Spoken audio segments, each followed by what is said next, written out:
Yo, what's up, YouTube? It's your boy RJ back at you again with another video. Alright, y'all. So today we're gonna react to this video. I just found this video. It's called "Gumball Doesn't Care" by Mayorski, whatever. But yeah, I just thought it'd be interesting. But yeah, we about to watch it. But yeah, y'all already know what's up. Y'all gotta like, leave a like, comment down below. All that good stuff. Turn the post notification bell so you never miss when I upload a video, and subscribe to my channel if you have not done so already. I've been talking. I'm forgetting my words, but yeah, let's get straight into it. Talk to me, bro.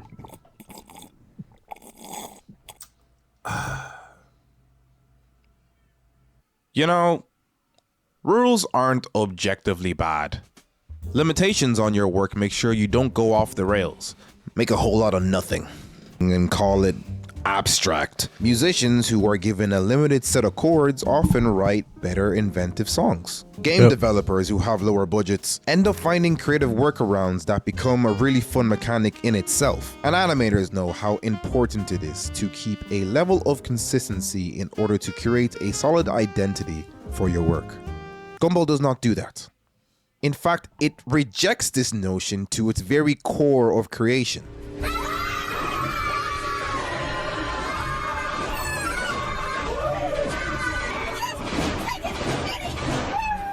Stuff like this happens in every episode of Gumball, so I get why this show can be polarizing at times. I mean, come on. The show is like a diversity hire for every animation style known to man. Yeah, I can definitely see that with Gumball. Yeah, Gumball is always constantly doing things like changing the animation style. Like I think, like there was one episode with the mom Nicole, and she was fighting like this lady that she used to ride with, some friend, some person, people. I don't know. It was somebody's mom that Gumball and Darwin knows from their school. I think it was Masami or something. I think that's who it was. But yeah, Gumball and Darwin mom. They were fighting Masami's mom, and it was like an anime style, bro. That was fire, bro. That was like a really fire animation style, and I was surprised that they did that. Traditional 2D, realistic 3D, stylized 3D, stop motion. Whatever this is, it is quite whatever that is. I don't want to know what that is. I don't know about y'all, but to me, I don't know what it was like. Whenever Sussy came onto the TV, on my channel, on my TV, whatever, back in the day, bro, Sussy would always disgust me, and I would always hate to see Sussy. I was always waiting for those episodes. I was always waiting for the scenes or whatever other episodes where that Sussy was in to just be over. Sussy disgusted me, and I just wanted her gone. Quite literally a show where rejecting what's normal is baked into the show. Speaking of rejection,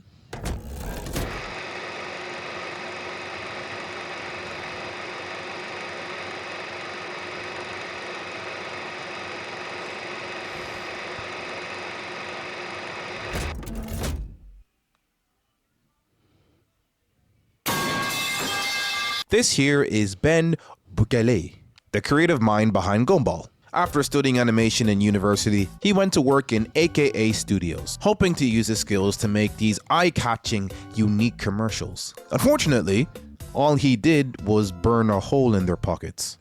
For 3 years straight, every single one of his pitches was, without exception, shot down. This was a rough start.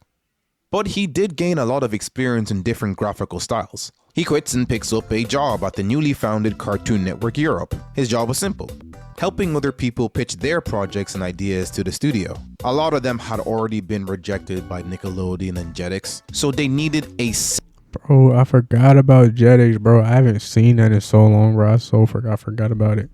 savior to show them how to get their ideas greenlit. Can't lie, no offense, but did you guys even look at his CV? After a while, he was offered his own job at pitching a show. He really liked the idea of a show without graphical unity. And so his idea was that he'd use all these rejected 2D and 3D characters he made for the commercials prior, and then put them in one big show, attending remedial school to learn how to be proper. That's a crazy pilot for Gumball, like, bro. And it's crazy to think about how Gumball and Darwin used to look in the pilot. Put them in one. Like, that's crazy to find out that Gumball and Darwin in the pilot they initially looked like this. Initially, Gumball had a square head. Big Show, attending remedial school to learn how to be proper cartoon characters. It was immediately rejected. The studio liked the characters, but the premise was a bit depressing for a kids show, and maybe a little bit too on the nose for a self-insert from Ben's part. They explained to Ben they wanted something a little bit more family sitcom centered. Ben thanks them for their time and walks out. He then immediately walks back in with the exact same concept photo, the exact same characters, and pitches a more everyday life sitcom kind of show to them. Studio loves it. And I think there's a lesson there, kids. Your self-inserted Wattpad fanfic will never become successful. 9 months later, the concept of Gumball is born. A show that comprised of bizarre-looking characters that treat the fact that they all look different as normal. In a world in chaos. Oh, hello. Where love has no place. Two heroes fight for the power of friendship. Dude, what's with the voice? It's my movie voice. You can't even put a name to this style of animation. You look at this guy and you can tell instantly that he's from Adventure Time. You look at this guy and you can tell instantly that he's from Regular Show. And then, when you look at this scene,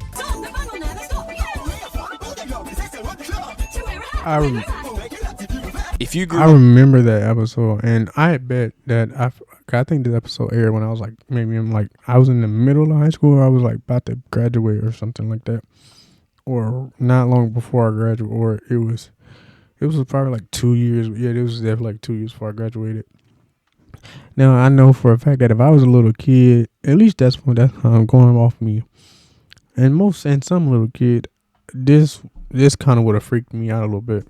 on early 2010s YouTube, you know that this is a crazy reference to have in a licensed TV show for kids. And now you're either deeply disturbed or extremely intrigued on what you just watched.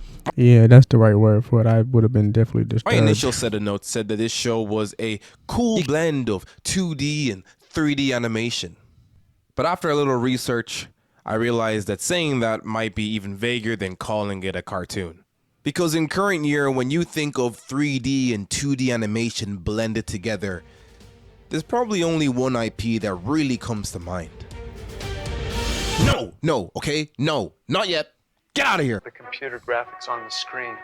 The computer, with a ballpoint pen and a mechanical hand, draws what was on the screen onto an animation piece of paper. And with a new piece of paper, I'll put on top of this, and I'll draw Basil running for his life on the gears. So it makes a nice hybrid between computer graphics and character animation. This movie came out in 1986. So this new pop trend of calling 2D and 3D blended animation Spider-Verse animation comes down to a lack of knowledge in the history of motion pictures. I mean, the bigger, cooler YouTuber said so it must be true. Hybrid animation, the blending of 3D computer-generated imagery and traditional hand-drawn cartoons. As you can clearly see, using the term hybrid animation is way too broad of a... Is my computer tweaking? Or is that like his editing or something? Why like term. Spider-Verse and Gumball have as much in common as, I don't know, Baldur's Gate and Balloon Tower Defense. 3. The relationship that 2D and 3D can have is actually kind of complex. And depending on what techniques you take from either side, you can get results that are vastly different. The Bad Guys, Spider-Verse, Mutant Mayhem, and Puss in Boots. They're all 3D animated films, but they use 2D animated techniques like animating on 2s and 3s, and then they also add sketchbook graphics and storybook and comic book iconography to give it a more hand-drawn feel to it. We'll call this stylistic mimicry. Copyrighted by Cam Wing. Movies like The Mouse Detective or Cusco's New Groove are 2D animated films with 3D animated CGI that is so well baked into its 2D elements.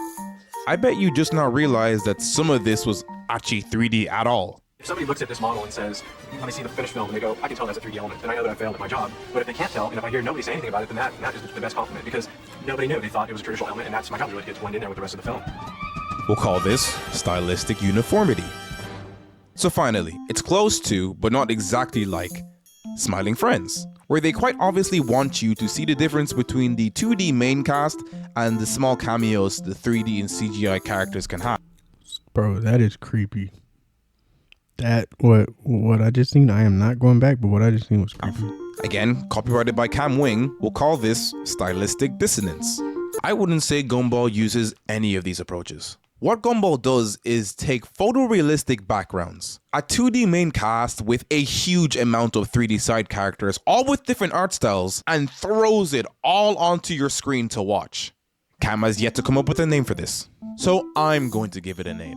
I'm gonna call it stylistic What? or stylistic rejection. Gumball doesn't hide the fact that it's basically a bowl of animation soup, and what makes it even cooler for me is that it's an in-universe narrative device. You have a paper teddy bear who is extremely germophobic and scared of everything because she's made out of paper, and so can do stuff like draw a mask on her face. You have this formless stop-motion clay dude who has identity issues and lies about how amazing his life is to get people to like him. Miss Simeon is an extremely old primate that has been educating since the Stone Age. And let's be honest, we all had at least one teacher that had a pair of these on their chest that was very distracting in class. None of what I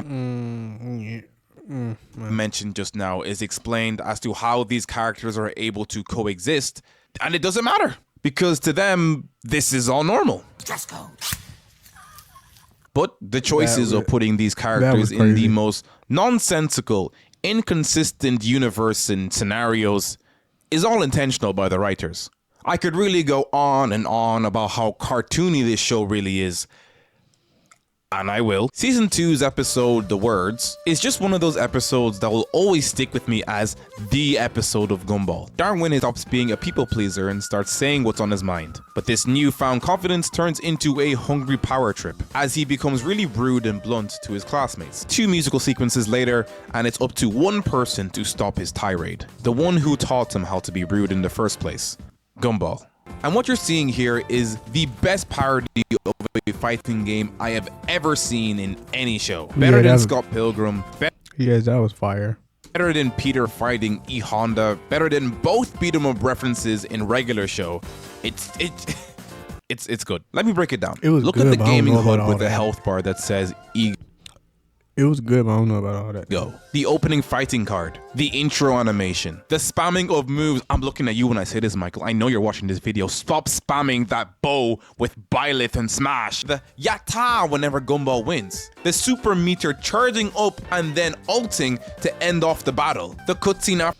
Oh yeah, I remember that, bro. I'm not gonna lie, bro. That was fire, bro. This right here, this was peak, bro. That was fire. After he wins and the countdown meter going down. Guy, the fact that the Bracon characters realize they're in a looped animation of just cheering, get bored, and just walk away is priceless. They don't have to use some Family Guy cutaway to It was so funny. explain how this went about. It only works because the show can sell you on the idea that Elmore exists between the lands of cartoon and realism. Ben says it himself that one of the biggest inspirations behind Gumball was Who Framed Roger Rabbit, one of the most iconic pieces of media where the cartoon is out of universe. There's literally a bit in the movie where after being handcuffed to Eddie for a comically long amount of time, the rabbit just slips out. And then when he's asked why didn't he do it before, he's just like, oh, he can only do it when it's funny. This is what it means to make the fact that a cartoon is a cartoon a narrative device. But the thing is, for me, I'm still confused on how these guys do it, you know? How have they managed to put all these different techniques and art styles all in one frame and not make it look uncanny? I mean, come on. I barely look like I belong here, and I'm not even in 3D. Hold on, you don't have to break. Hold on, y'all. I'll be back. I'll probably. All right, y'all. My bad. I'm back now. Let's get it. Break the illusion. They can't even see me anymore, man. I'm not gonna sit here and make a long-winded essay on how animation is made, but looking at the creative pipeline for Gumball, what I specifically want to look at is compositing. Compositing is what gives that extra blended atmosphere once you place characters in an environment. It's what allows a dude walking in green screen space to look like he's actually walking on sight towards a deserted TIE fighter. It's what makes the Avengers standing among wreck and rubble actually look real. It's the glue that makes a scene come alive. The compositor on the team essentially has to get all the different strands from the pipeline, backgrounds, 2D, 3D, and make a final lifelike illusion. The hard part is certain compositing techniques don't work as well on different characters. I imagine what you do for Gumball to look lifelike in a scene is very different from what you do for someone like Miss Simeon or Tina. Take this for example. This is a sequence from someone who worked as a compositor on the show. As you can see, it's a ton of work in After Effects and Photoshop to manipulate how the light falls on certain characters and objects. But when it's done, you get a scene that feels like you just took the photo yourself. Also, shout out to the backgrounds department. The allure of Gumball is that these animated characters walk around and interact in what seems like a photorealistic setting we could actually go to. Guy, how does someone get this good at Photoshop? I don't know. Yeah, okay, some of these start off as on-site location photos or very basic 3D renders, but it ends up being mixed in with so many extra assets that it's almost unrecognizable from the original. By all metrics, it just feels like if I was a visual creator, this would be the But yeah, I'm not gonna lie, bro. This Gumball animation is definitely peaking. It's fire. show I would love to work on. I feel like my ideas would be at the very least taken seriously. The show went on for over... Am I reading this right? I am? Okay, yeah. 240 episodes. That's a lot of wrapping up with the final episode called The Inquisition. The episode's main problem is that the superintendent makes a surprise visit to Elmore Junior High, and the school is by no means up to code. And who else would be the intimidating superintendent in a cartoon show than a live-action old white man? His plan of action is to reform the school from the ground up, and that includes the characters. Gags and quips we've known to love these characters for are getting ironed out to seem more normal and presentable. Everything that makes these characters who they are is removed. No, the normal way. Albion Online is a sandbox MMORPG God, in which you write your own story all these ads, instead man. of following a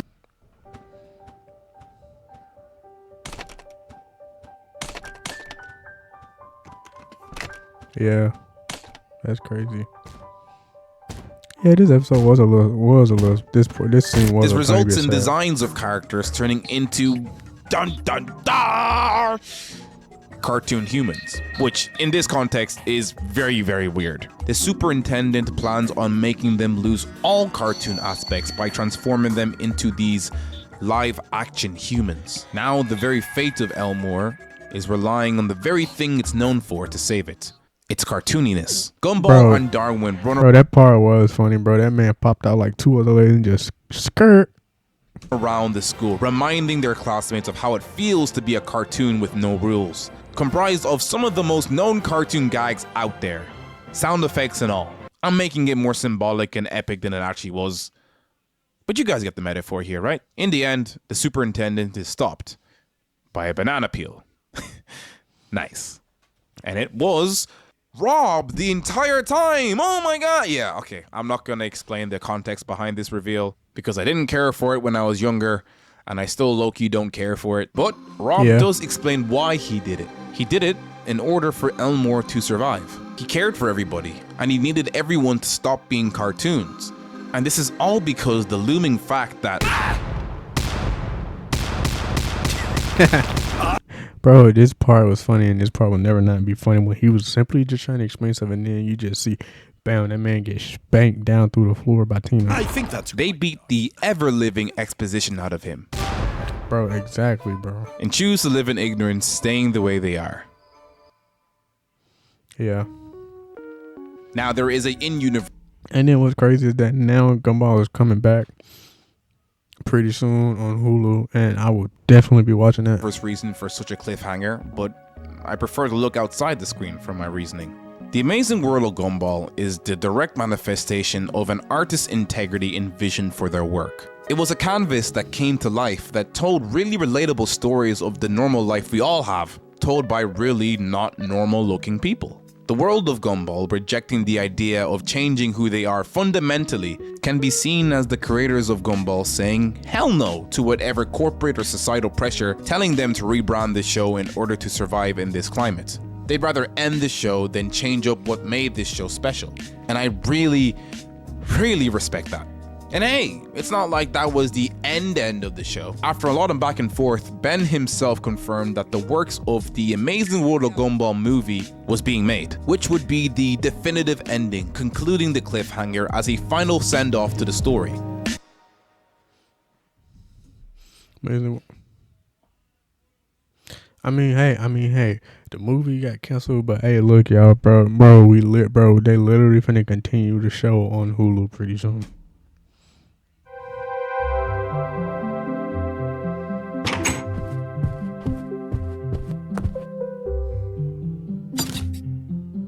Hey man, the cartoon killing monster that is HBO eventually got the Gumball as well. Look, I'll just be 100% honest. Out of those 3 Cartoon Network shows, Gumball might not have had the best characters or the best story or some other third thing. But to me, that doesn't mean it's any less valuable to talk about when you're talking about iconic cartoons. Both thematically and stylistically, it is just so cool to me that people out there were willing to make something really weird and unique, but something they really wanted to make, and it actually worked out. And it working out extremely well, might I add, because you have to remember, at the time of 2009 the show came out, Hyper Animation didn't have this. 2009 is when hold on, whoa, wait a minute. I gotta check this real quick. I just want to check, because 2009 is crazy.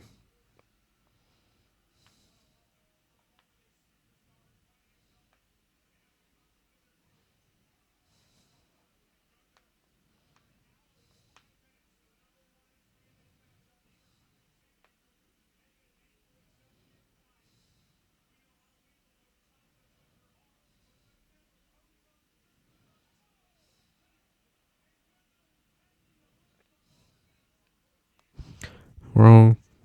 Amazing World Gumball started on May 3rd, 2011. Which is crazy. It came out in 2011. It don't even feel like it came out in 2011. To me, at the most, it felt like that joint came out at least like freaking like 2013. But 2011, I guess. Big boom of renaissance, it coming back in every single movie and show, taking some kind of aspect of like the Spider-Verse animation, we already debunked that, being a thing. And I'm not going to sit here and tell you that it was the only cartoon at the time really pushing the boundaries of animation, but the overall success of the show really just speaks volumes on just how loved it was. People not liking Gumball because it's not consistent in terms of its art style will just never see eye to eye to me. I'm sorry. In fact, I'd argue it's that lack of consistency in style that is the style of Gumball. It didn't care to explain itself. It didn't care that it was weird. It existed. And that's that. It was a dude and his rejected failures that found a place to call home. And in doing so, they made one of the most impressive looking cartoons I have ever watched. You gotta give props where props is due, you know? I feel like I'm not explaining this properly. Birdman, can you help me explain this a little bit better? Stop playing with my name. I ain't gonna say it no more. Yeah, what he said. Okay. Alright, y'all. That was a dope video about Gumball and explaining his weirdness. And he was right. Gumball didn't really care about didn't really need to explain itself or none of that to show people that it cared. It was just weird and wacky and fun. And it was a great show. It lasted for a long time. And hey, guess what? It's coming back pretty soon. But yeah, alright, y'all. So that's gonna be the video. Hope you guys enjoyed, and I'm gonna catch y'all on the next one. Leave a like, comment, and subscribe. And it's your boy RJ out.